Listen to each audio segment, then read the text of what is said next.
बिस्मिल्लाहिर्रहमानिर्रहीम। अस्सलाम वालेकुम व्यूअर्स, आई होप आप सब लोग ठीक होंगे। मैं आपको वेलकम करती हूँ किचन विद सलजान में। आज जो मैं आपको रेसिपी बनाना बता रही हूँ बहुत ही मज़े की है, बहुत इजी है, बच्चे बड़े सब इसको पसंद करते हैं। आज मैं आपको मैंगो केक बनाना सिखा रही हूँ क्योंकि मैंगो का सीज़न है।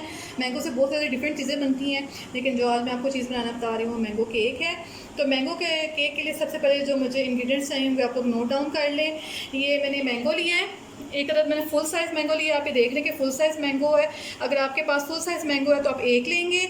अगर आपके पास इस तरह के छोटे मैंगो हैं तो आप 2 अदद छोटे मैंगो ले लेंगे। इसके अलावा इसमें मैंने 2 कप मैदा ले लिए, ये 2 कप मैदा मैंने ले लिए। इसके अलावा इसमें 1 टीस्पून बेकिंग सोडा और 1 टीस्पून इसमें बेकिंग पाउडर जाएगा, दोनों हम 1 टीस्पून डालेंगे। इसके अलावा इसमें 1 कप मैंने चीनी ली है, इसको मैंने पीस लिया है। 1 कप चीनी आप देख रहे हैं मैंने ये ली है। इसमें 3 अदद अंडे जाएंगे, वो हम इसमें ऐड करेंगे। इसके अलावा इसमें 1 कप ऑयल जाएगा। ऑयल की जगह आप मक्खन भी डाल सकते हैं, घी भी डाल सकते हैं, मैं इसको ऑयल के साथ बनाऊंगी। इसके अलावा इसमें 1 टीस्पून फूड कलर जाएगा और ये किशमिश है थोड़ी सी मैं इसमें वो ऐड करूँगी, ऑप्शनल, अगर आप इसको ऐड करना चाहें तो कर सकते हैं, मैं आपको स्किप कर दें। इसके अलावा इसमें वनीला एसेंस है, ये इसके 3 से 4 ड्रॉप ये जाएंगे इसके अंदर। और इसके अलावा इसमें 1 कप मिल्क है। मिल्क हमें जितना इसमें रिक्वायर्ड होगा हम इसके साथ साथ डालते जाएंगे। उसको हमने बैटर को जितना सख्त करना होगा या जितना पतला करना होगा उस टाइम मैं आपको बताऊंगी। तो सबसे पहले मैं ये करूँगी कि मैं मैंगो को पील ऑफ करूँगी। ये मैंगो आप देख रहे हैं कि इसको मैं पील ऑफ कर लूँगी सबसे पहले, और इसका हम पल्प बना लेंगे। इसका पल्प बनाएंगे तो उसके बाद मैं इसको आपको नेक्स्ट प्रोसीजर बताती हूँ। तो जी व्यूअर्स, सबसे पहले मैं मैंगो को पील ऑफ कर लूँगी, इसका हम छिलका उतार लेंगे। आपने भी इसका छिलका इस तरह उतार लेना है। इसके बाद हम इसको ब्लेंडर में डालेंगे। ब्लेंडर में डालने के बाद मैं इसका पल्प बना लूँगी। इसका हम पल्प आधा हम केक के अंदर डालेंगे और आधा इसका ग्लेस बनाएंगे इसके ऊपर सेटिंग करने के लिए। जब एंड पे हमारा केक बिल्कुल तैयार हो जाएगा तो सबसे पहले मैं इसको पील ऑफ कर रही हूँ। आप ये देखते हैं, इसको पील ऑफ कर लेंगे अच्छी तरह। जैसे पील ऑफ हो जाए तो फिर उसको आपको नेक्स्ट प्रोसीजर बताती हूँ।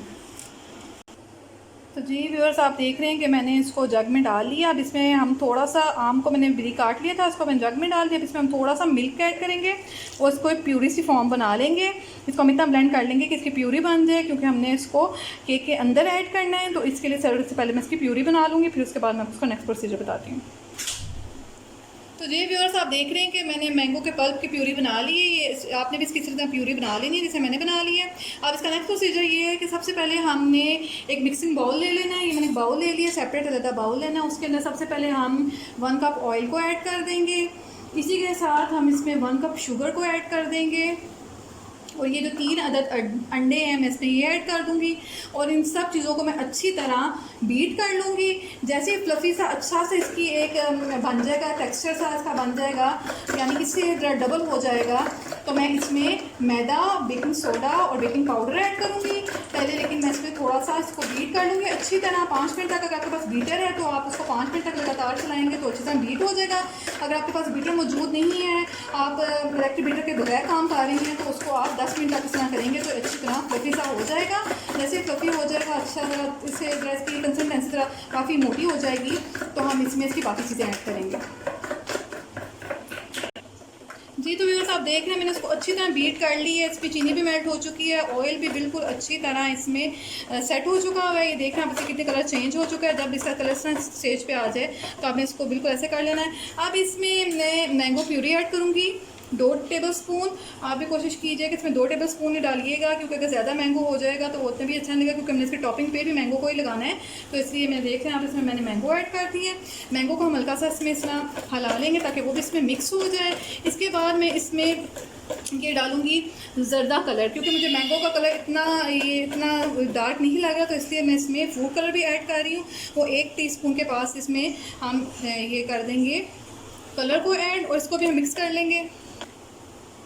तो जी व्यूअर्स, आप देखें कि मैं इसमें मैंगो कलर वो फूड कलर डाला था, तो उसकी वजह से देखें कि इसका मैंगो कलर कितना प्यारा हो गया। बिल्कुल ये वैसे लग रहा है कि जैसे मैंगो कलर। आप भी इसमें ऐड करना चाहें तो ऑप्शन, अगर नहीं करना चाहते तो स्किप कर लें। अब इसके बाद बिल्कुल अब हम इसमें लास्ट स्टेज में इसमें ये मैदे को ऐड करेंगे। मैदे को आपने श्योर कर लेना है, मेक श्योर करना है कि आपने इसको छान कर डालना है। और जैसे आप मैदे को ऐड कर देंगे तो आप इसको कोशिश करना है कि आप इसको जो भी आपने बाउल में जिसमें डालना है इसको पकने के लिए रख दें, क्योंकि अगर आप इसको छोड़ देंगे तो ये आपका बिल्कुल केक सही नहीं बनेगा। तो आप जैसे मैदा इसमें ऐड कर देंगे तो आप इसको कोशिश कीजिए कि इसको आप जल्द से जल्द बना लें और उसको आप पकने के लिए रख दें।